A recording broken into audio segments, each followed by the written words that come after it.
On va lire ensemble la parole de Dieu. On va lire Nombre 13, de verset 26 à 33.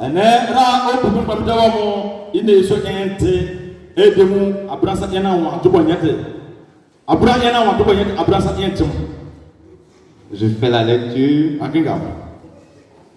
À leur arrivée, ils se rendirent auprès de Moïse et Aaron et de toute l'assemblée des enfants d'Israël, à Kadès dans le désert de Paran. Il leur fit un rapport ainsi qu'à toute l'assemblée et il leur montrait leurs fruits du pays, les fruits du pays. Voici ce qu'il racontait à Moïse. Nous sommes allés dans le pays où tu nous as envoyés. À la vérité, c'est un pays où coule le lait et le miel et en voici les fruits. Mais le peuple qui habite ce pays est puissant.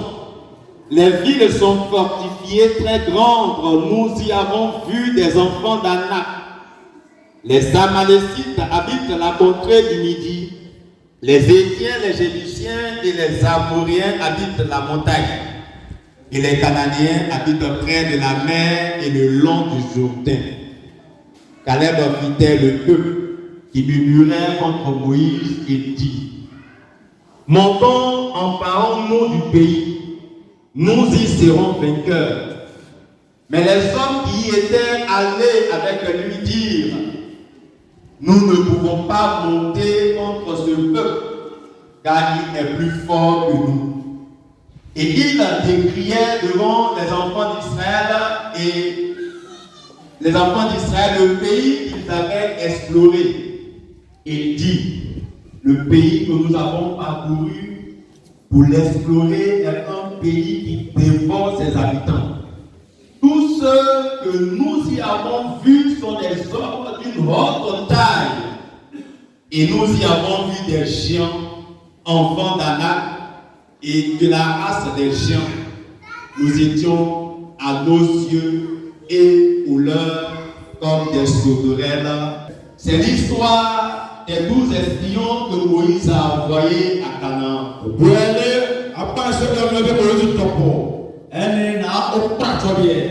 Et ces 12 espions qui sont allés à Canaan, ils sont revenus. Et étant revenus, ils ont fait le point de leur mission. Il y a 10 personnes qui ont dit que Canaan ne pouvait pas être conquéri par Israël.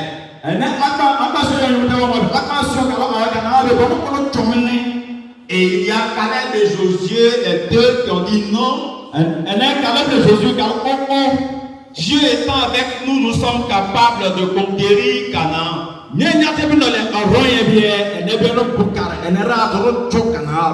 Et ce texte que nous venons de lire nous montre ici le rapport qu'ils ont fait de leur sortie. Je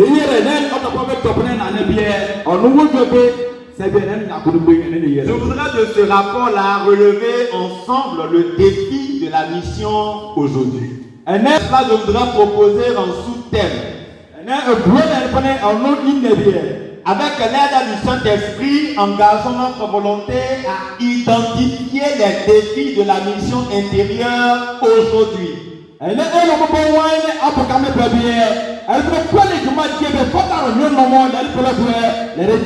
Mon objectif en donnant ce thème,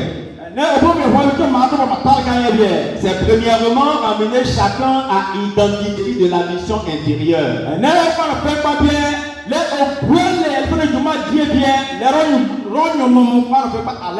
Et c'est de nous encourager à être des aides efficaces dans cette mission.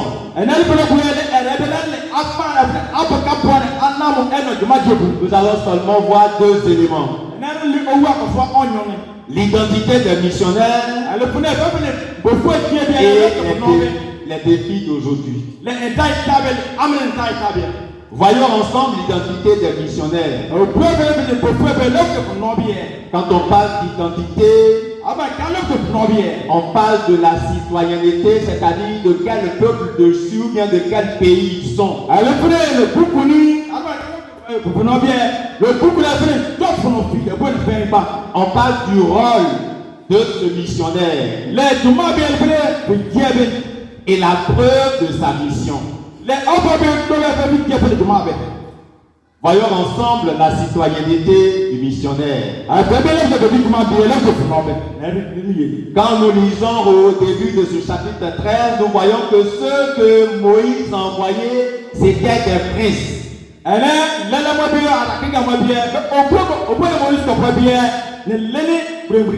C'était des chefs de famille. Et ils sont tous parce qu'ils représentaient les 12 tribus d'Israël.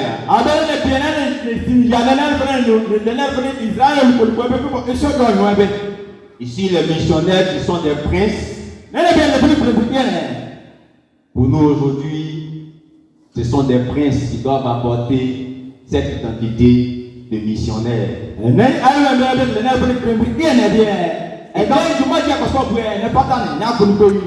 Et quand on parle de prince, nous tous nous le savons, il y a le prince des ténèbres et il y a le prince de la lumière.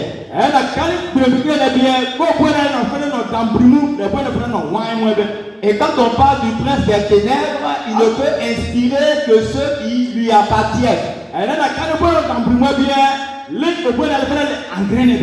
Et le prince de la lumière ne peut inspirer que ceux qui lui appartiennent.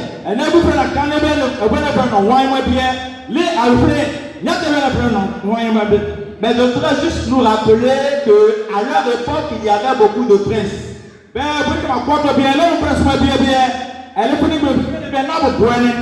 Il y avait des princes parmi les autres peuples. Mais ces princes-là ne travaillaient pas pour Dieu. Ces personnes-là ne s'engageaient pas pour la gloire de Dieu. C'est pour cela que Dieu a voulu que lui-même, son peuple qu'il a choisi, que des princes sortent de ce peuple-là pour être envoyés.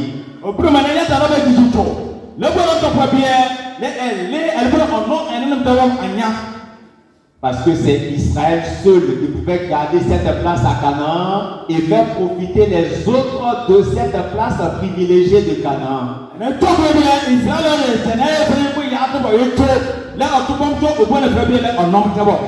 Au travers de ces personnes envoyées,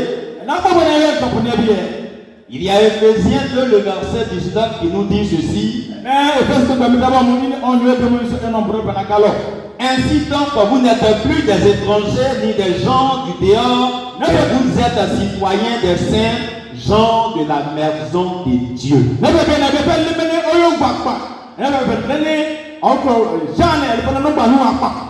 De même que c'était parmi le peuple de Dieu que des missionnaires sont partis à Canaan.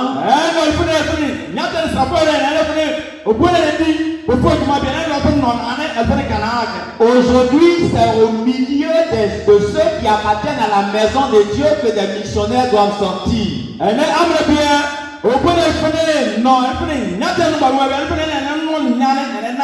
Et c'est cela que Éphésiens nous rappelle. Que nous ne sommes plus des étrangers. Que nous ne sommes plus ces personnes-là du dehors. Mais nous sommes ces personnes qui appartiennent à la maison de Dieu. Nous sommes le peuple de Dieu. Et étant le peuple de Dieu, c'est à nous d'être missionnaires là où nous sommes. Et là, je voudrais lancer cet appel. En Jean 3, verset 35 à 36, il a dit: le Père aime le Fils. Et il a remis toutes choses entre ses mains. Celui qui a le Fils a la vie. Celui qui n'a pas le Fils verra la colère. Si tu es là ce matin et que tu n'as pas encore accepté Jésus, je voudrais te rappeler que c'est au travers de Jésus qu'on appartient à la maison de Dieu. Je voudrais te rappeler que c'est en acceptant Jésus que nous devenons membres de la famille de Dieu. Alors il te faut accepter Jésus là où tu es. Il te faut le recevoir en toi-même. Afin que tu ne restes pas loin de Dieu.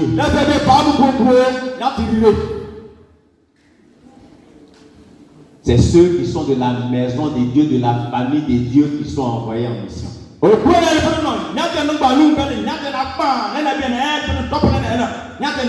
je sais que ce matin nous sommes tous de la maison de Dieu. Amen.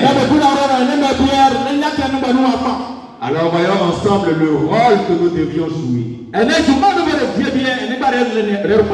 Il a dit que c'était ils sont allés exploiter Canaan, ils sont allés regarder Canaan pour voir ce qu'il y avait là, la terre où Dieu leur a dit que c'était pour eux là, ce qu'il y avait là-bas.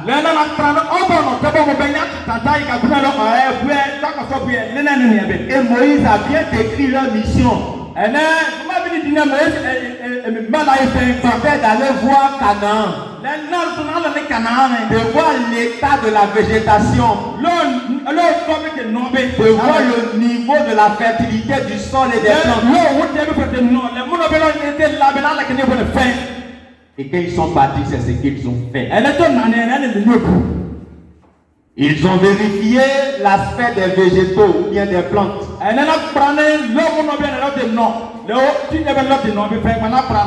Et ils ont vu qu'il y avait des plantes. Et ces plantes-là, ils étaient de bonne qualité, robustes. Ils sont allés vérifier la productivité des plantes. Et il a dit qu'ils sont même revenus avec des graphes, ils sont revenus avec beaucoup de choses qui montrent la fertilité à Canaan.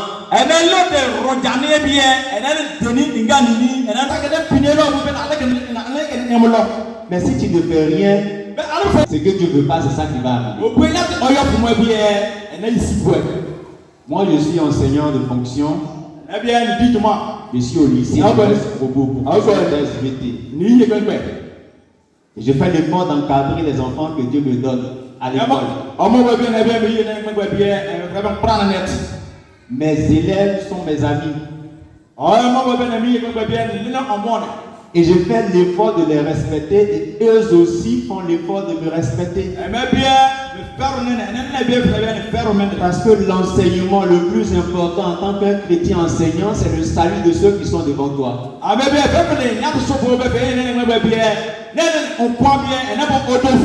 Je leur dis toujours et je le répète, le plus important n'est pas d'avoir 20 sur 20 en classe.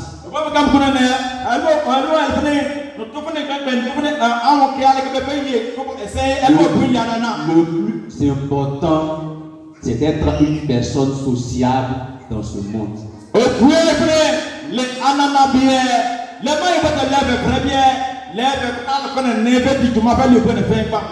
Si nous voulons plus qu'ils aient des notes, ils auront des notes.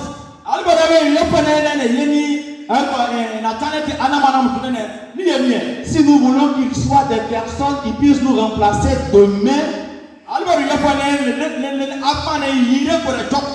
il nous faut regarder de moins en moins les notes et nous intéresser à ce qu'ils sont réellement. Il y en a que je sais qui sont bandits, mais je les aime tels qu'ils sont. Mon rôle n'est pas de les condamner. Mon rôle, c'est de les aider à comprendre qu'il y a quelque chose de plus au-delà de ce qu'ils font.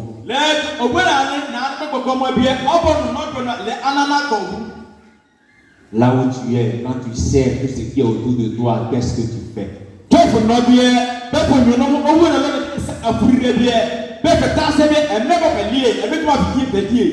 Alors voyons ensemble les défis de la mission aujourd'hui. Le défi, c'est quelque chose de simple, c'est ce que nous sommes capables de faire, c'est ça le défi. Quand nous regardons ce que les espions ont dit, il y a deux groupes de personnes.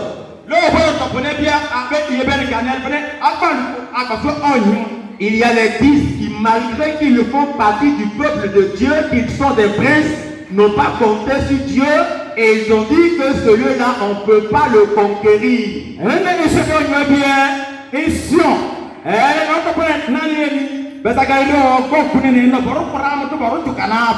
Mais il y a deux qui ont dit, c'est vrai que celui-là, il y a des gens qui sont puissants. Mais avec Dieu, nous sommes capables de conquérir ce lieu. Ce sont les deux tendances que nous voyons aujourd'hui.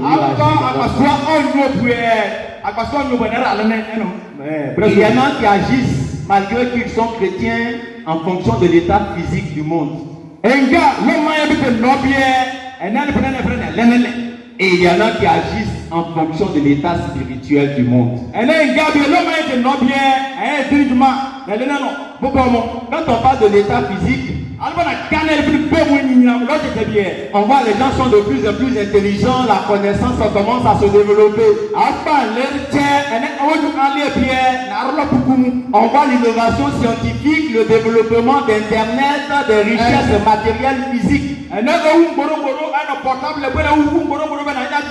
Et tous ces éléments nous montrent un monde qui a accompli, un monde qui n'a pas besoin de quelque chose d'autre. Et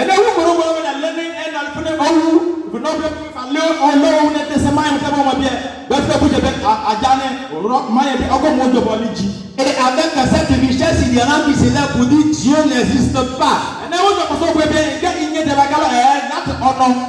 Parce qu'ils s'appuient sur leur richesse et leur talent.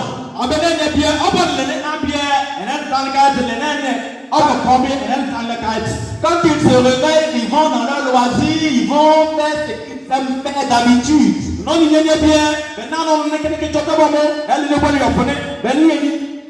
Il y a même des personnes qui disent que l'évangélisation est atteinte. Parce que la parole de Dieu est partout aujourd'hui dans chaque pays. Ça, ce sont des réactions physiques. Quand on regarde l'état physique du monde, on peut réagir ainsi.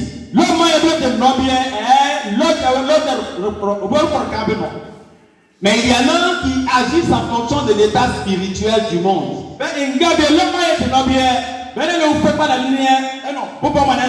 Et ces personnes-là savent que plus il y a le développement, que plus les gens deviennent facilement riches, que plus les gens ont besoin de la parole de Dieu.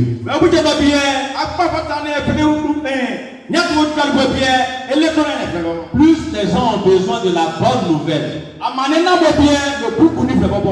Et c'est en regardant l'état de ce monde-là que l'apôtre Paul pouvait dire en Romains 1, le verset 16. Il dit car je n'ai point honte de l'évangile. C'est une puissance de Dieu pour le salut de quiconque croit.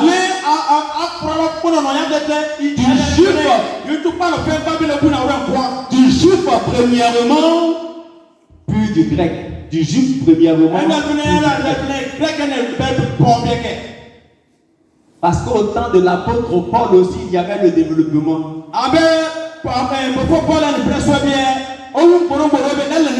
Quand on regarde l'histoire de Paul, c'est un intellectuel. C'est quelqu'un qui connaissait son monde quand il vivait. Parce que tout était à Rome. Et tout venait de Rome. Alors son objectif, parce que les gens regardaient les richesses qui étaient à Rome, les richesses qui étaient dans le pays, pour pouvoir vivre.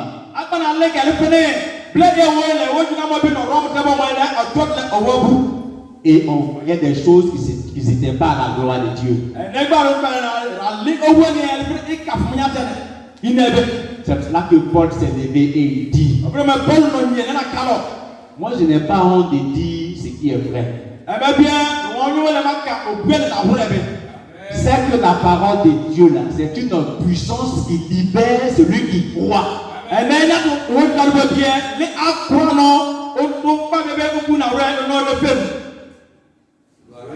Aujourd'hui, beaucoup de personnes arrivent à falsifier la parole de Dieu et on avance avec. Regardez, la bonne nouvelle. C'est pas une nouvelle de deuil. C'est pas une nouvelle de violence. On dit c'est une nouvelle qui est bonne. Et elle est tellement bonne que pour y croire vraiment, tu vas compter sur toi-même. Parce que Paul aussi il a été contesté. Des gens se levèrent pour dire c'est quelle parole de Dieu tu prêches. Mais il dit je n'ai pas honte de dire la vérité.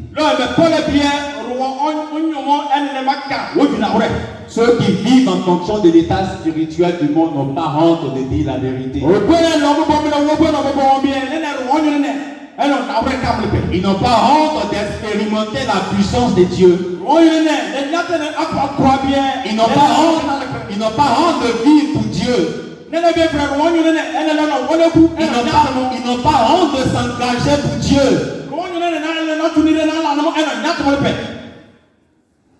Je le dis avec la joie au cœur. Moi, je suis guéri. Et mon papa fait partie des premières personnes qui ont aidé les missionnaires à l'ouest de la Côte d'Ivoire, à Djiglou.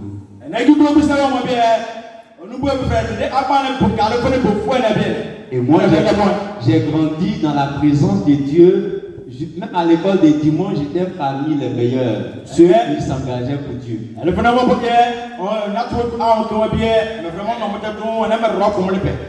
À la jeunesse, j'étais déjà en 6e quand je faisais la jeunesse avec les grands.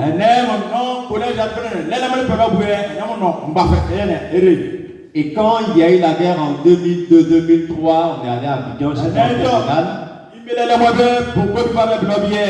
et quand je me suis retrouvé à Abidjan, j'ai continué à servir Dieu. Et en 2012, je me suis retourné à Ploléquer en tant que professeur d'SVT. J'ai fait 4 ans là-bas. Là-bas, j'ai créé des annexes. J'ai fait des programmes d'évangélisation. Et Dieu m'envoie au reste pour vous. Pendant ce temps, je faisais ma thèse. En hydrogéologie. Et après un moment, Dieu m'a mis à cœur de laisser l'école et de le servir.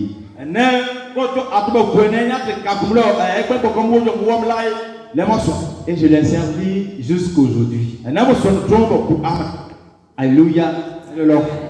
Je le dis, quand on parle de la mission intérieure, c'est d'abord en nous.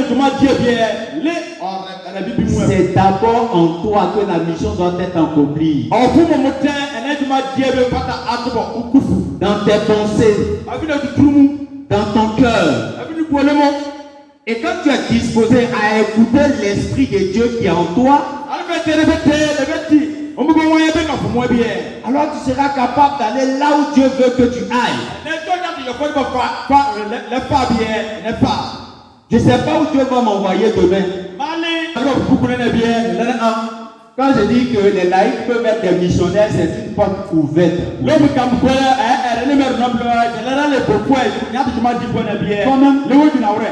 Toi-même, tu sais que dans ton cœur, là, ton travail que tu fais là, tu n'es pas heureux. Et tu te forces à faire ce que la société te dit de faire. Mais assieds-toi un jour pour dire Seigneur, qu'est-ce que tu me demandes de faire? Et quand Dieu va te montrer, tu te mets à faire le plus simplement possible.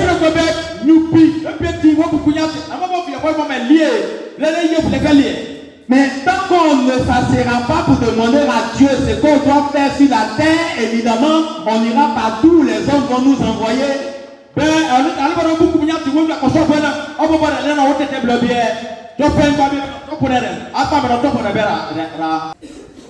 Ici, je rappelle que les du peuple à Canaan, c'était profitable pour le monde entier à leur époque. Parce que eux, ils savaient utiliser les richesses, les biens que Dieu leur accordait.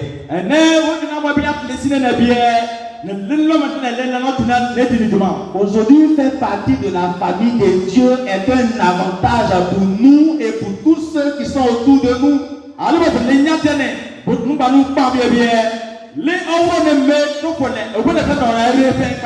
Parce qu'on permet aux autres de profiter de ce qu'on a et de ce qu'on est.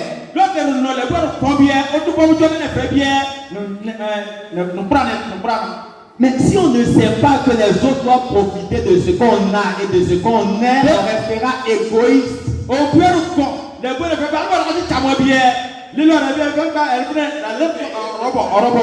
On ne pensera qu'à nous seuls. Alléluia. Arrêtons de penser à nous seuls. Tu as la grâce de connaître Dieu afin que comment plus se profiter.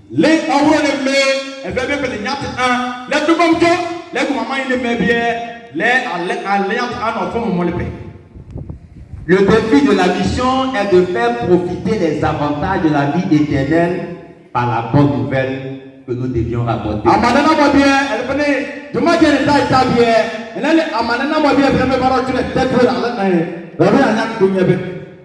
En Matthieu 24, verset 7 à 8, il est dit, une nation se lèvera contre une nation et un royaume contre un royaume, et il y aura en divers lieux des famines et des tremblements de terre. Tout cela ne sera que le commencement des douleurs. Au verset 14, cette bonne nouvelle du royaume sera prêchée dans le monde entier pour servir de témoignage à toutes les nations.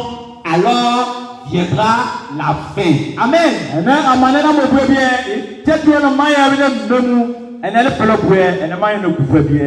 Quand on dit il y a la guerre en Ukraine, on dit oh c'est la fin du monde. Quand on dit les puissants sont en train de se discuter, oh c'est la fin du monde. Il a dit c'est le commencement des douleurs. Mais celui qui regarde l'état spirituel du monde doit comprendre que le seul signe, le seul défi est que la bonne nouvelle puisse atteindre tous les cœurs dans le monde entier.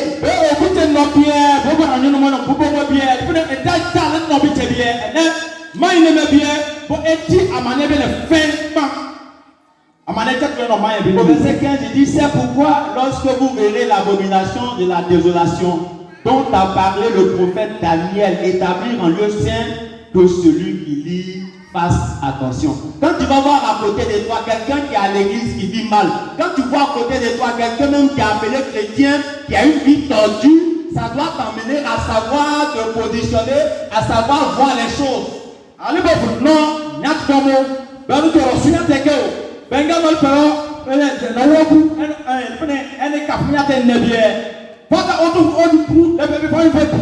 Parce qu'il y en a quand ils regardent un frère qui vit par la chair, ils vont dire oh mais pourquoi est-ce que lui il est comme ça? C'est que moi aussi je peux. Non.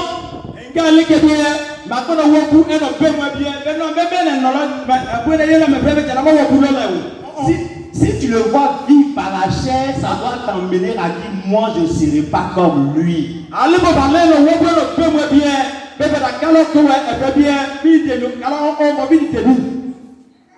Ici il nous appelle à la vigilance. La vigilance pour ne pas oublier le défi. Au verset 16, il dit alors que ceux qui seront en Judée fuient dans les montagnes, que celui qui sera sur le toit ne descende pas pour prendre ce qui est dans sa maison, et que celui qui sera dans les champs ne se retourne pas en arrière pour prendre son manteau. Ça veut dire que quand tu vois ces choses-là, fais l'effort de garder ta place de personne qui apporte la bonne nouvelle dans le monde entier.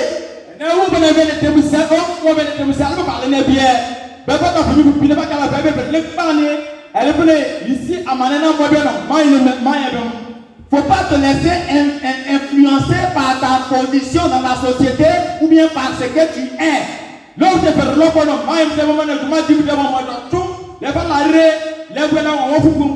Faut pas te laisser influencer par tes richesses qui sont à la maison. Ce que tu as laissé, faut pas que ça te perturbe.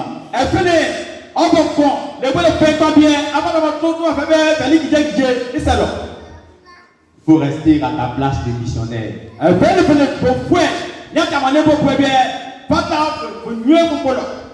Comme je l'ai dit, je suis dans l'église mère de la Côte d'Ivoire.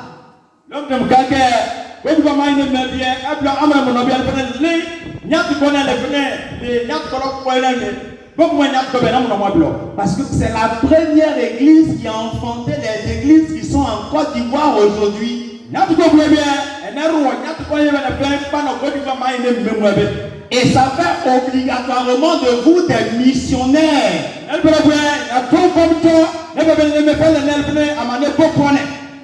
Alors étant missionnaire, Dieu t'invite à garder ta place de missionnaire.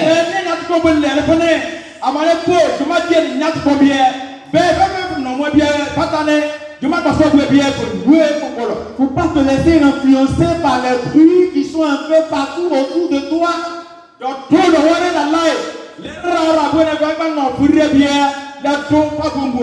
Faut garder ta place de missionnaire. Amen. Dieu nous encourage à garder notre place. En Proverbe 18, le verset 9, il est dit: celui qui se relâche dans son travail est frère de celui qui détruit.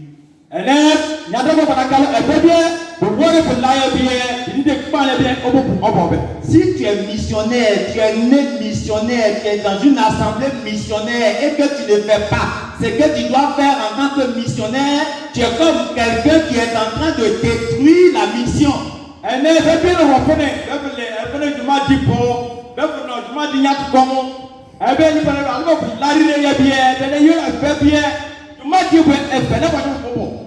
Alors pour ne pas détruire la mission,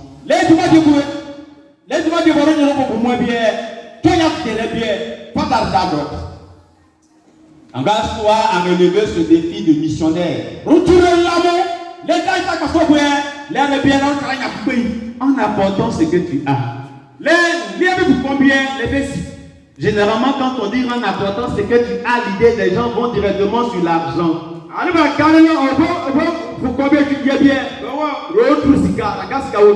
Mais ta compétence déjà est quelque chose de merveilleux dans la mission.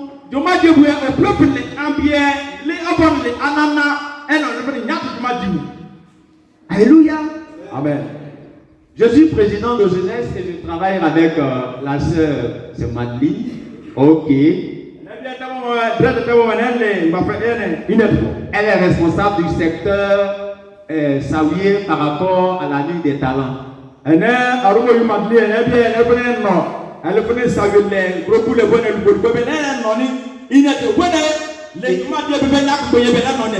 On s'appelle régulièrement. Et je lui dis ce que je sais et ce que j'ai expérimenté jusqu'aujourd'hui.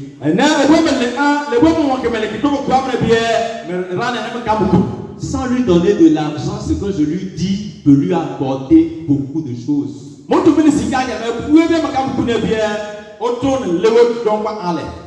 Alléluia. Amen. Nous avons des compétences. Ce que nous avons en nous, ne regardons pas les maisons, les voitures, bien les richesses. Regardons premièrement le salut que nous avons, que nous devions partager avec les autres d'abord.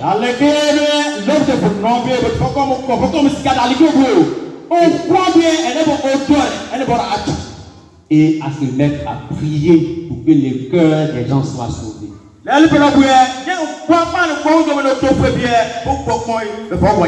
Maintenant, après, tu demandes à Dieu qu'est-ce que je dois apporter pour la mission. Les bons quand on dit, n'a pas tenu de quoi bien. Les bons beaucoup n'y a. À un moment, mais si elle a demandé pour moi bien.